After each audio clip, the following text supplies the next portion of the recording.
ദൈവത്തിൻ്റെ അതിപരിശുദ്ധമായ നാമം വാഴ്ത്തപ്പെടുമാറാകട്ടെ. അനുഗ്രഹിക്കപ്പെട്ട നല്ല ദിവസത്തിനായി നന്ദിയോടെ സ്തോത്രം ചെയ്യുന്നു. സഭ ഒരു നോമ്പ് കാലഘട്ടത്തിൽ കൂടെ കടന്നു പോവുകയാണ്. ഈ ഒരു നോമ്പ് കാലഘട്ടം നമ്മുടെ എല്ലാവരുടെയും ജീവിതത്തിൽ അനുഗ്രഹത്തിൻ്റെയും പുതുക്കത്തിൻ്റെയും അനുരഞ്ജനത്തിൻ്റെയും കാലഘട്ടമായി തീരുമ്പോഴാണ് നോമ്പ് വളരെ അർത്ഥപൂർണമായി തീരുന്നത്. ഓരോ നോമ്പ് കാലഘട്ടവും ഒരു തീർത്ഥാടനത്തിൻ്റെ കാലഘട്ടമാണ്. തീർത്ഥാടനം എന്താണ് എന്ന് നമ്മൾ ചോദിച്ചു കഴിഞ്ഞാൽ നമുക്കറിയാം, പുണ്യമന്വേഷിച്ചുള്ള യാത്രകളാണ് തീർത്ഥാടനം എന്ന് നമ്മൾ ഉദ്ദേശിക്കുന്നത്. ഇതര വിശ്വാസികളെയൊക്കെ നമ്മൾ പരിശോധിക്കുന്ന സമയത്ത് തീർത്ഥാടനത്തിന് വളരെയധികം പ്രാധാന്യം അവർ കൊടുക്കുന്നുണ്ട്.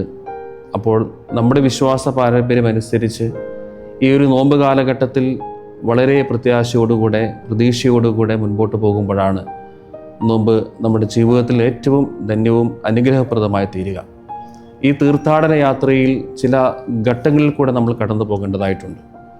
ഒന്നാമത്തെ ഘട്ടം എന്ന് പറയുന്നത് ഒരു പെസഹയുടെ അനുഭവമാണ്. പെസഹയുടെ അനുഭവം എന്ന് പറയുമ്പോൾ അതൊരു കൂട്ടായ്മയുടെ അനുഭവമാണ് എന്നുള്ളതാണ് നമ്മൾ തിരിച്ചറിയേണ്ടത്.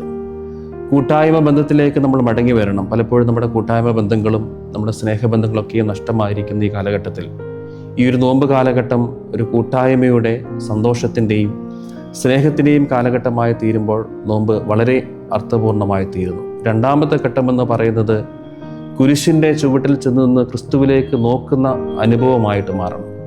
ക്രിസ്തുവിലേക്ക് നോക്കുന്നെങ്കിൽ മാത്രമേ നമ്മുടെ ജീവിതത്തിൽ അത് അർത്ഥപൂർണമായിട്ട് കാണുവാനായിട്ട് നമുക്ക് സാധിക്കുകയുള്ളൂ. കാരണം കുരിശിൻ്റെ ചുവട്ടിൽ നിന്ന് ക്രിസ്തുവിലേക്ക് നോക്കുമ്പോഴാണ് ഒരു തെറ്റും ചെയ്യാതെ നമ്മുടെ പാപങ്ങൾക്ക് വേണ്ടി കാൽവറിയാഗമായി തീർന്ന ആ ക്രിസ്തുവിനെ നമ്മൾ ദർശിക്കുമ്പോൾ മാത്രമേ നോമ്പ് അർത്ഥപൂർണമായി തീരുകയുള്ളൂ. മൂന്നാമത്തെ ഘട്ടം എന്ന് പറയുന്നത് ഉയർപ്പിൻ്റെ പ്രത്യാശ എന്ന വലിയ ഘട്ടമാണ്. അത് നമ്മെ സംബന്ധിച്ചിടത്തോളം അതാണ് നമ്മുടെ ജീവിതത്തിലെ ഏറ്റവും വലിയ പ്രത്യാശ എന്നുള്ളത്. പുനരുദ്ധാനം ചെയ്ത ഉയർത്ത കർത്താവിനെ കണ്ടുമുട്ടുക. അതിനുവേണ്ടിയാണ് ഈ നോമ്പ് കാലഘട്ടത്തിൽ നമ്മൾ യാത്ര ചെയ്യുന്നത്. നമ്മൾ തീർത്ഥാടനം എന്ന് പറയുന്നത് കൂട്ടായ്മയുടെ അനുഭവത്തിലൂടെ കടന്നു പോകണം. അതുപോലെ തന്നെ കുരിശിൻ്റെ ചുവട്ടിലേക്ക് ചെന്ന് നിന്ന് ക്രിസ്തുവിലേക്ക് നോക്കുന്ന അനുഭവമായിട്ട് മാറണം. അതിലുപരിയായി ഉയർത്ത ക്രിസ്തു എന്ന പ്രത്യാശ ജീവിതത്തിൽ അനുഭവിക്കുന്ന ഒരു കാലഘട്ടമായിട്ട് ഈ കാലഘട്ടം മാറുമ്പോഴാണ് നമ്മുടെ ജീവിതം അർത്ഥപൂർണമായി തീരുന്നത് എന്നുള്ളതാണ്. ഒരു പുതുക്കത്തിൻ്റെ അനുഭവമായിട്ട് മാറണം ഈ നോമ്പ് കാലഘട്ടം എന്നുള്ളത്. നമ്മുടെ ജീവിതത്തിൽ നമ്മൾ പുതുക്കേണ്ടതിനെ പുതുക്കുവാൻ, കണ്ടുകിട്ടുന്നതിനെ കണ്ടുകിട്ടുവാൻ, വീണ്ടെടുപ്പിന് അനുഭവങ്ങളൊക്കെയും ജീവിതത്തിൽ ഉണ്ടാകുമ്പോൾ മാത്രമേ ഈ നോമ്പ് വളരെ ധന്യവും അർത്ഥപൂർണമായി തീരുകയുള്ളൂ. നമുക്കറിയാം, മിലിറ്ററിയുമായിട്ട് ബന്ധപ്പെട്ടൊരു പദമാണ് റിട്രീറ്റ് എന്നുള്ളത്. ഈ റിട്രീറ്റ് എന്ന പദം നമുക്കറിയാം, സേനാനായകന്മാർ മാർച്ച് ചെയ്ത് മുൻപോട്ട് പോകുന്ന സമയത്ത് മുമ്പിൽ അപകടമാണെങ്കിൽ തങ്ങളുടെ പടയാളികളോട് പറയും റിട്രീറ്റ് ചെയ്യുക, മടങ്ങി വരിക.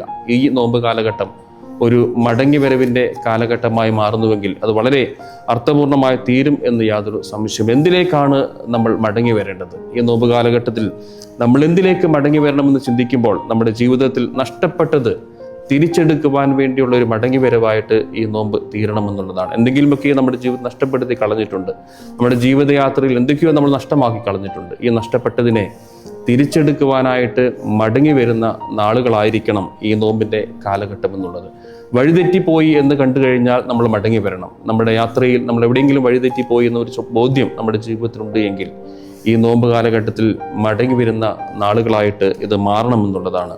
കൂടെ ഉണ്ടായിരുന്ന ആൾ നഷ്ടപ്പെട്ടു എന്ന് ബോധ്യപ്പെട്ടാൽ നമ്മൾ മടങ്ങി വരും. നമ്മുടെ കൂടെ ഉണ്ടായിരുന്ന പരിശുദ്ധാത്മാവിനെ നമ്മൾ നഷ്ടമാക്കിയിട്ടുണ്ട് എങ്കിൽ ഈ നോമ്പ് കാലഘട്ടത്തിൽ മടങ്ങി വന്ന് പരിശുദ്ധാത്മാവിനെ സ്വീകരിക്കുന്നതായ ഒരു കാലഘട്ടമായിട്ട് ഈ നോമ്പ് കാലഘട്ടം മാറണം എന്നുള്ളതാണ്. മുൻപിൽ അപകടമാണ്, നമ്മുടെ യാത്രയിൽ മുൻപിൽ അപകടമാണെന്നൊരു ബോധ്യം നമുക്കുണ്ടായിട്ടുണ്ട് എങ്കിൽ നമ്മൾ മടങ്ങി വരേണ്ടത് വളരെ ഉത്തരവാദിത്വം. നമുക്കറിയാം, നമ്മുടെ യാത്രയിൽ മുൻപിൽ അപകടം ഉണ്ട് എന്ന് നമ്മൾ മനസ്സിലാക്കിയാൽ നമ്മൾ മടങ്ങി വരും. ഈ നോമ്പ് കാലഘട്ടം നമ്മുടെ യാത്ര അപകടത്തിലേക്കാണോ എന്ന് ചിന്തിക്കുന്ന ഒരു കാലഘട്ടമായിട്ട് മാറണം എന്നുള്ളതാണ്. ആദ്യ സ്നേഹത്തിലേക്ക് മടങ്ങി വരുന്ന അനുഭവമായിട്ട് മാറണം.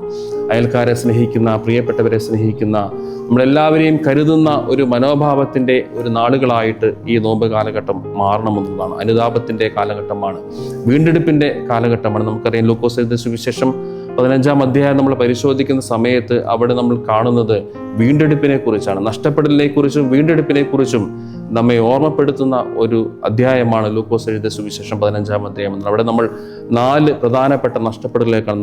ആട് നഷ്ടപ്പെട്ടതിനെ കുറിച്ച് കാണുന്നു, ദ്രഹ്മ നഷ്ടപ്പെട്ടതിനെ കുറിച്ച് കാണുന്നു, അതോടൊപ്പം തന്നെ ഇളയ പുത്രൻ നഷ്ടപ്പെട്ടു പോയതിനെ കുറിച്ച് കാണുന്നു. അതിലുപരിയായി മൂത്ത പുത്രൻ്റെ നഷ്ടവും നമ്മൾ ഈ അധ്യായത്തിൽ കാണുന്നുണ്ട്. പക്ഷേ ഈ അധ്യായത്തിൽ 3 വീണ്ടെടുപ്പിനെ കുറിച്ചും കർത്താവ് ഈ ഉപമയിൽ കൂടെ പറയുന്നുണ്ട് എന്നുള്ളതാണ്. നഷ്ടപ്പെട്ടതായ ആടിനെ വീണ്ടെടുക്കുന്നതിനെ കുറിച്ച് പറയുന്നു, നഷ്ടപ്പെട്ടതായ ദ്രഹ്മ വീണ്ടെടുക്കുന്നതിനെ കുറിച്ച് പറയുന്നു, നഷ്ടപ്പെട്ടു പോയതായ ഇളയപുത്രനെയും വീണ്ടെടുക്കുന്നതായിട്ട് പറയുന്നുണ്ട്. അതുകൊണ്ട് നമ്മുടെ ജീവിതത്തിൽ ഒരു വീണ്ടെടുപ്പിന്റെ മടങ്ങി വരവിന്റെ നാളുകളായിട്ട് ഈ നാളുകൾ മാറണമെന്നുള്ള, മടങ്ങി വരുന്നുവെങ്കിൽ ഇറങ്ങി വന്ന് സ്വീകരിക്കുന്നവരാണ് നമ്മുടെ കർത്താവ്. അതുകൊണ്ട് മടങ്ങി വരുന്ന നാളുകളായിട്ട് ഈ നാളുകൾ മാറണമെന്ന് ഓർമ്മപ്പെടുത്തുവാൻ ആഗ്രഹിക്കുകയാണ്. ദൈവദർശനത്തിന്റെ നാളുകളായിട്ട് ഈ നാളുകൾ മാറണം. ദൈവദർശനം ഉണ്ടെങ്കിൽ മാത്രമേ നമ്മുടെ ജീവിതത്തിൽ ദൈവത്തെ നമ്മൾ കണ്ടെത്തുമെങ്കിൽ മാത്രമേ നമുക്ക് ആത്മദർശനത്തിന്റെ അനുഭവം ഉണ്ടാകുകയുള്ളൂ.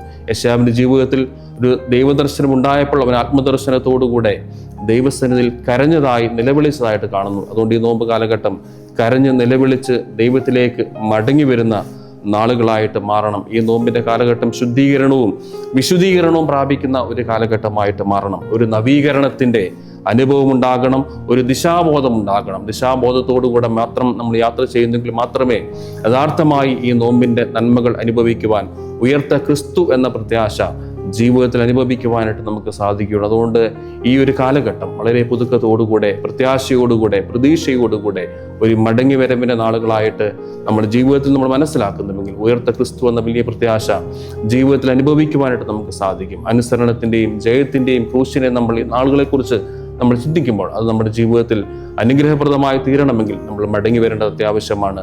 ഉയർത്ത ക്രിസ്തു എന്ന പ്രത്യാശ ജീവിതത്തിൽ അനുഭവിപ്പാൻ, പെസഹയുടെ കൂട്ടായ്മയുടെ അനുഭവം ജീവിതത്തിൽ അനുഭവിക്കാൻ, ഉയർത്ത കർത്താവിനെ ജീവിതത്തിൽ അനുഭവിപ്പാൻ നമുക്ക് സാധിക്കുമ്പോൾ നമ്മുടെ ജീവിതം ധന്യമായി തീരും. അതിനായിട്ട് ദൈവത്തിന്റെ പരിശുദ്ധാത്മാവ് നമ്മളെല്ലാവരെയും ഈ നോമ്പ് കാലഘട്ടത്തിൽ സഹായിക്കുമാറാകട്ടെ. ആമേൻ. നമുക്ക് പ്രാർത്ഥിക്കാം. ദൈവമായ കർത്താവെ, അനുഗ്രഹിക്കപ്പെട്ട നല്ല സമയത്തിനായി നന്ദിയോടെ സ്തോത്രം ചെയ്യുന്നു. ഒരു നോമ്പ് കാലഘട്ടത്തിൽ കൂടെ നമ്മൾ കടന്നു പോകുമ്പോൾ നമ്മുടെ ജീവിതത്തിൽ പുതുക്കേണ്ടതിനെ പുതുക്കുവാൻ, ക്രമപ്പെടുത്തേണ്ടതിനെ ക്രമപ്പെടുത്തുവാൻ, മാറി നിൽക്കേണ്ടത് മാറി നിൽക്കുവാനുള്ളതായ നന്മകളെ നൽകി ഞങ്ങളെ ബലപ്പെടുത്തുമാറാകണമേ. ഒരു കൂട്ടായ്മയുടെ അനുഭവം ഞങ്ങളുടെ ജീവിതത്തിൽ നൽകണമേ. അതോടൊപ്പം തന്നെ ഞങ്ങളുടെ ജീവിതത്തിൽ ആ കുരിശിൽ കിടക്കുന്ന ക്രിസ്തുവിനെ കാണുന്ന അനുഭവങ്ങൾ ഞങ്ങളുടെ ജീവിതത്തിൽ നൽകണമേ.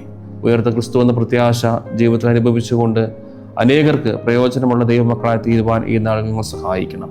ദൈവകൃപയിൽ ഞങ്ങളെ സൂക്ഷിക്കണം. പ്രാർത്ഥന കേട്ടിരിക്കാൻ സ്തോത്രം. സകലവും യേശുവിൻ നാമത്തിൽ തന്നെ. ആമേൻ.